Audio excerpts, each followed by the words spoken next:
We're joined now by Husker Lions Sean Callahan. Sean, good morning. You guys had the chance to watch a little bit of practice yesterday. SIP has been impressed with the wide receivers so far in practice. Have you felt the same way about the cast so far, Sean? Well, yeah, because it's really pretty much all new faces. Obviously, Jamal Banks from Wake Forest and Isaiah Nayor, but Ja'Cory Barney, a newcomer they brought in. But then the guys they developed last year, obviously Jaden Doss, I think he's taken a big step forward and looks to be a factor. Jalen Lloyd. Jaden Doss will be in that conversation too. Then Malachi Coleman coming off his shoulder injury. So they've got a nice looking group, especially for these quarterbacks that they've brought in who can sling, as we got to see yesterday as well. Sean, what did you think yesterday as you walked? I mean, it was kind of surprising, right?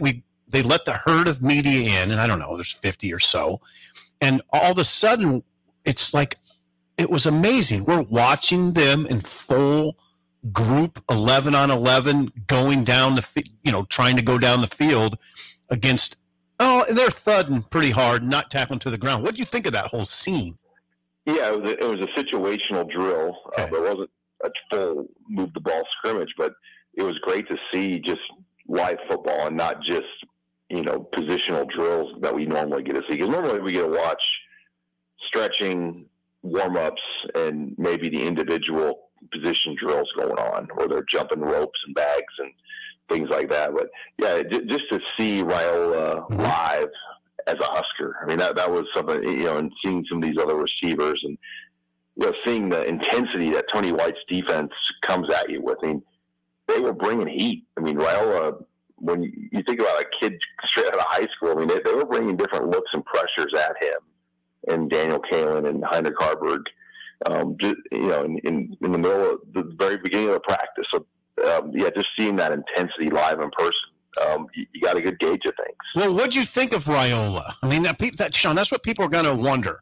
Could you get a good look at it? It was kind of hard to get a good look at it because they position us at different spots that we just don't get like the standby rule and watch the practice, But what did you think of Raiola? Well, just the ball, the way it gets out of his hand. I mean, it's like a machine throwing the ball. I mean, it just flies out. And he missed on some throws. But, I mean, that's every practice in America. And they were bringing heat at him. I mean, they were bringing blitzes and pressures from all angles at him and the quarterbacks. But he hit some really nice ones. I thought the throw over the middle of Jalen Lloyd under heat was a big-time throw. I mean, he's got the ability to make throws that you just haven't seen quarterbacks in Nebraska make. He just got arm talent. Everybody around there can sense it. You can feel it. I had one former Husker player walk by me and said, "I wish I had a quarterback that had an arm like that when I played." So I think everyone knows the big picture of what it's going to be if things continue in this direction with him at quarterback. One of the refs has worked Missouri's team scrimmages, their team practices, and he says that Raiola, the way it comes out of his hand, reminds him of Drew Lock. What Drew Lock at Missouri, that it was like a missile coming out of Lock's hand. So that was a good report. Sean, they had recruits there yesterday. They had Nebraska had the top corner in California, I would say, Adonis Curry. Jake, Adonis Curry runs a 10.52 100 as a sophomore. What do you think of Curry, Sean? Well, the key was they got him on campus for this visit, and now he's coming back again for the spring game for an official visit. So they've got a formula in place for these top guys they want. They try to get them there early and then get them back again, and maybe back again later in June. But I think it's gone a long way with Curry. And we've heard this a lot with kids. They have kind of perceived notion of what they think Nebraska is going to be. I mean, literally, these kids think when they get off the plane, there's going to be a farm right off the plane.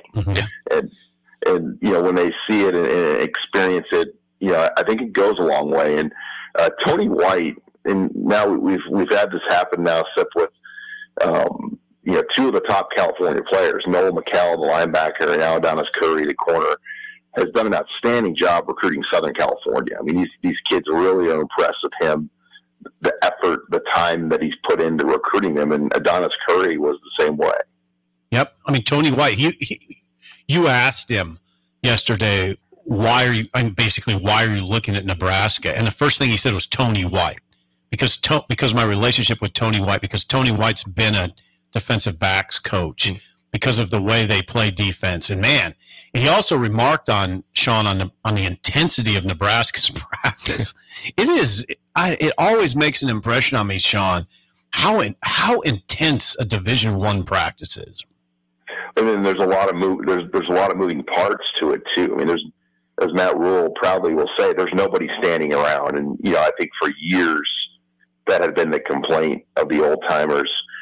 Everybody wanted Nebraska to have these big rosters, but coaches just didn't know how to practice them efficiently, or you'd have, one field going and everybody standing.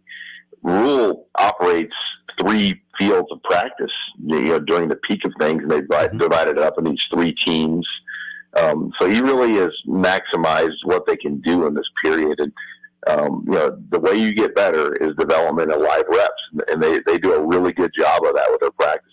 Last thing, Sean, we mentioned quarterbacks and receivers, but Matt Rule mentioned Maurice Mazuka by name on Saturday after the practice, a running back. What do we know about Maurice Mazuka and where he fits in this running back battle? It's just kind of one of those things with a situation that, Ramir Johnson and Gabe Irvin Jr. are both out or not available.